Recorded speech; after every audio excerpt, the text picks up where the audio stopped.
প্রকৃতির সঙ্গে এত নিবিড় মানে ঘনিষ্ঠ যোগাযোগ অনেক দিন পর হলো আমার। বাবান দেখো কিরম ছুটে বেড়াচ্ছে, এত সুন্দর লাগছে বীজটা। সকাল 8টায় স্ত্রী এসছে 12টা পর্যন্ত। আর পূর্ণিমা বলে যে বেশিক্ষণ থাকবে তা না, কিন্তু মানে টাইটটা খুব হাই টাইট থাকে, মানে খুব জোর থাকে, সমুদ্রের ঢেউগুলো খুব বড় বড় থাকে। আর পূর্ণিমা না থাকলে এরকম সময় আসে, কিন্তু তা মানে ঢেউ অল্প থাকে।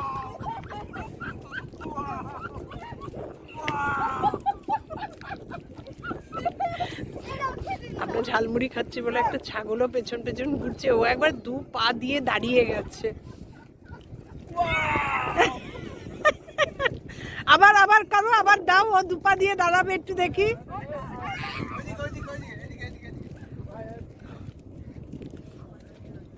উঁচু করো না, ওই দেখো খাবে বলে কিরম দাঁড়িয়ে পড়ছে 2 পা। কি দারুণ লাগছে গো। আমরা এখানে জায়গা পেলাম না, যার জন্য এখানে থাকতে পারলাম না।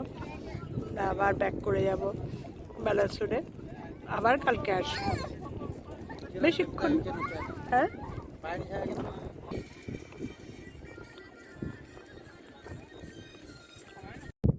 কর কর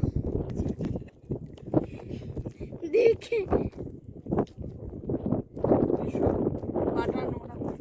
দেখো নড়ছে ক্রিয়েচারগুলো, নড়ছে। এগুলো তোমরা দেখতে পাবে। পুরীতে গিয়ে তো কোনো কোনো শেল নেই, কিচ্ছু নেই, নড়াচড়া করছে। দেখো এই জিনিসগুলোই দেখার। দেখো নড়ছে, ডিপ সিয়ের ক্রিয়েচার্স।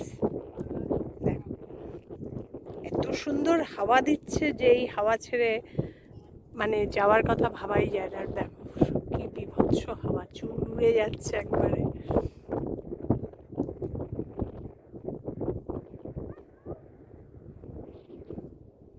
কি হাওয়া, কোথায় সমুদ্র? কিচ্ছু নেই। আবার রাত্রি হলে এখানেই উথালে পাথালে সমুদ্র। আজকের দিনটা, হোলির দিনটা সার্থক হলো।